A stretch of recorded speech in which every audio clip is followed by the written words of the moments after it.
ब्रजेश नाम का व्यक्ति अपनी पत्नी सुनीता और बेटी चांदनी के साथ बेलापुर गांव में रहता था। वो तीनों एक छोटे से घर में रहते थे। ब्रजेश गांव के सेठ के ढाबे पर काम किया करता था। तकरीबन शादी के 18 साल पूरे होने के बाद ब्रजेश और सुनीता को माँ बाप बनने का सुख नसीब हो पाया था। ब्रजेश जिस ढाबे पर काम करता था, वहाँ हमेशा ग्राहकों की भीड़ लगी रहती थी।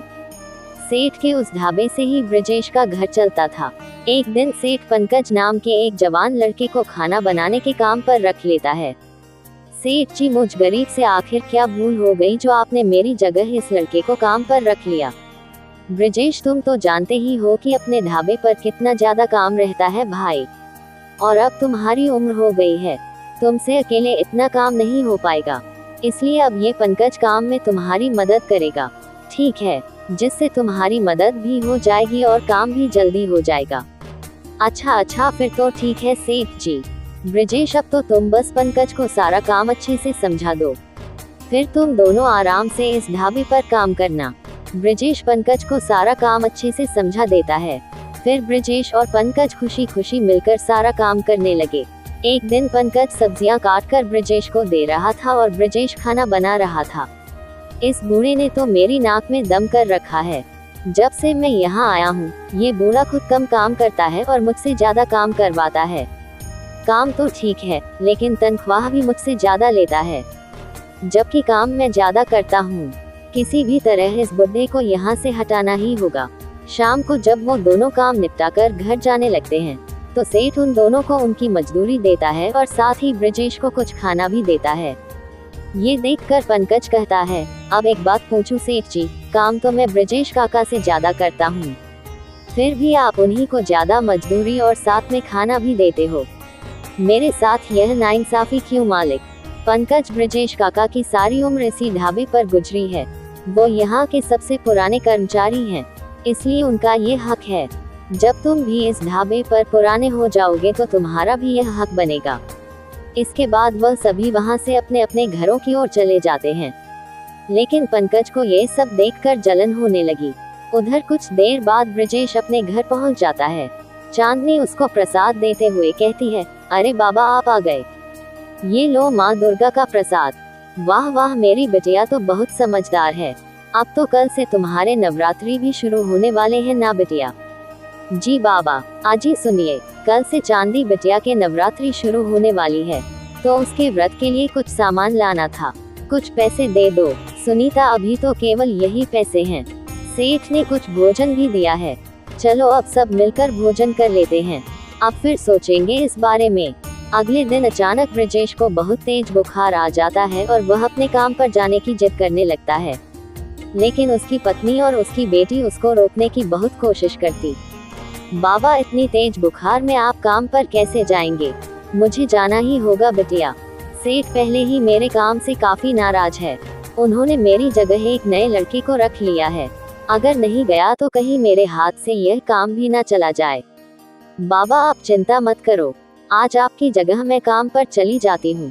नहीं बिटिया, तुम नहीं कर पाओगी, वैसे भी तुम्हारा आज व्रत है, आप आराम कीजिए बाबा। अगर मैंने आपको इस अवस्था में काम पर जाने दिया तो माँ दुर्गा मुझसे बहुत नाराज हो जाएंगी। अब जाने भी दो इसे, एक ही दिन की तो बात है। ढाबे पर पहुंचकर चांदनी सेठ और पंकज को सारी बात बता देती है, जिसके बाद सेठ उसका दुख समझकर चांदनी को अपने ढाबे पर काम करने की अनुमति दे देता है।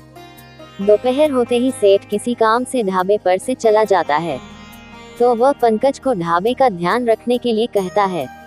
उस ब्रजेश पर बड़ा विश्वास है ना मालिक को, आज अगर उसकी इज्जत की धज्जियां ना उड़ा दी तो मेरा नाम भी पंकज नहीं है।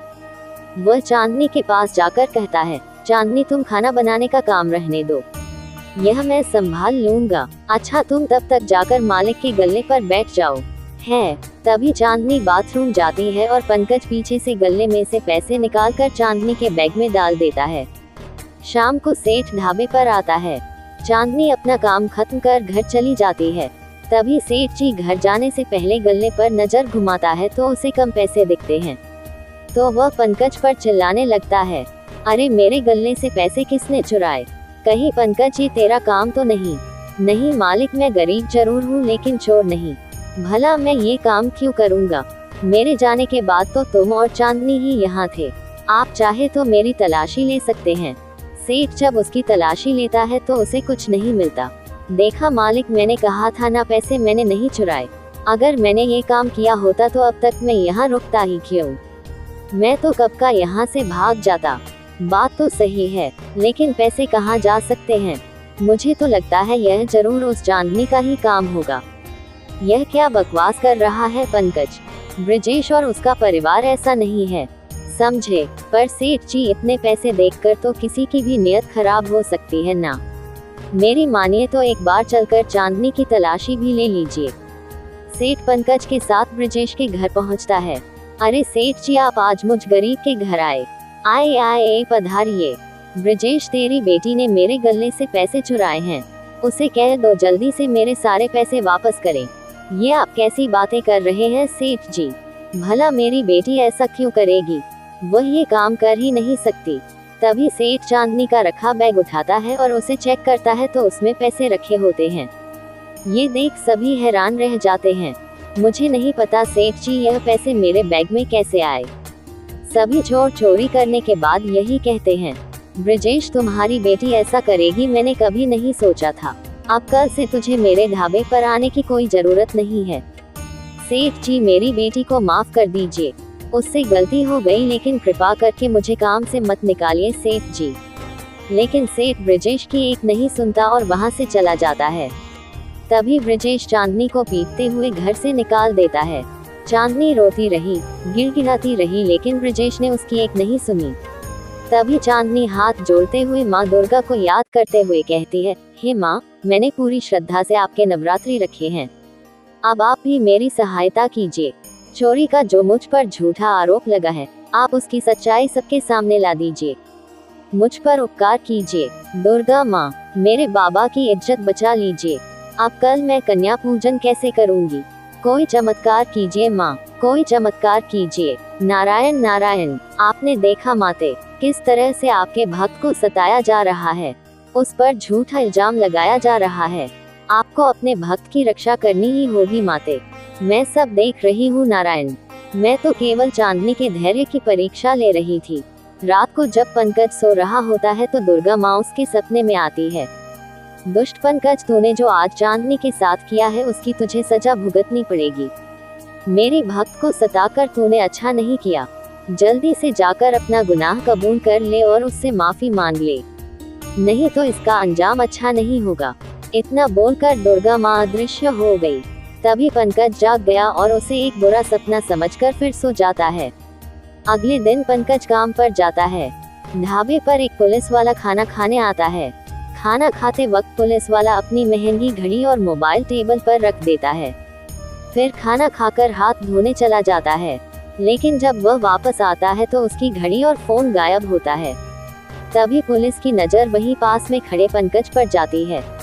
पुलिस वाला उसे पीटने लगता है और उसे अपना सामान वापस करने को कहता है। पंकज रोते हुए कह रहा होता है कि उसने चोरी नहीं की।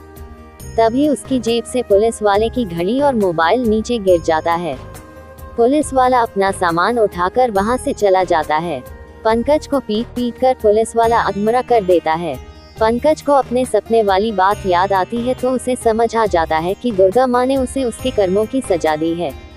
फिर वो सेठ जी के पास रोते हुए जाता है और कहता है, सेठ जी मुझे माफ कर दीजिए, मैंने चुराए थे। जब वो बाथरूम गई थी तो मैंने ही गले से पैसे निकाल कर उसके बैग में रख दिए थे, ताकि ब्रजेश काका और उनका परिवार आपकी नजरों से गिर जाए और आप काका को काम से निकाल दें। अच्छा, तो ये सारा किया धरा तुम्हारा था और मैं बेकार ही ब्रजेश पर शक कर रहा था। सेठ पंकज की बात सुनकर बहुत गुस्सा हुआ और वह उसी समय ब्रजेश के घर गया। सेठ ने चांदनी को ब्रजेश के घर के बाहर बैठे हुए देखा। फिर वह चांदनी को अपने साथ घर के अंदर ले गया। सेठ को वहां देख ब्रजेश घबरा गया। तभी सेठ ने पंकज की सारी बात ब्रजेश को बताई। फिर सेठ ब्रजेश और चांदनी से क्षमा मांगकर वहां से चला गया और उसे कल से काम पर आने के लिए बोल गया। उसके जाते ही चांदनी के घर दुर्गा माँ प्रकट हुई और उन्होंने सारा किस्सा बताया कि किस तरह पंकज ने चांदनी को झूठे आरोप में फंसाया और फिर कैसे माता रानी ने उस पंकज को सबक सिखा। चांदनी, तुमने सच्चे मन से नवरात्रि के व्रत का पालन किया है। जिसके फल स्वरूप आज से तुम्हारे सभी दुख दर्द दूर हो जाएंगे। तभी दुर्गा माँ अपना हाथ उठाती है, जिससे चांदनी का घर एक बड़े महल में बदल जाता है। हे माँ दुर्गा, आज आखिर तूने अपना चमत्कार दिखा ही दिया। देखा बाबा,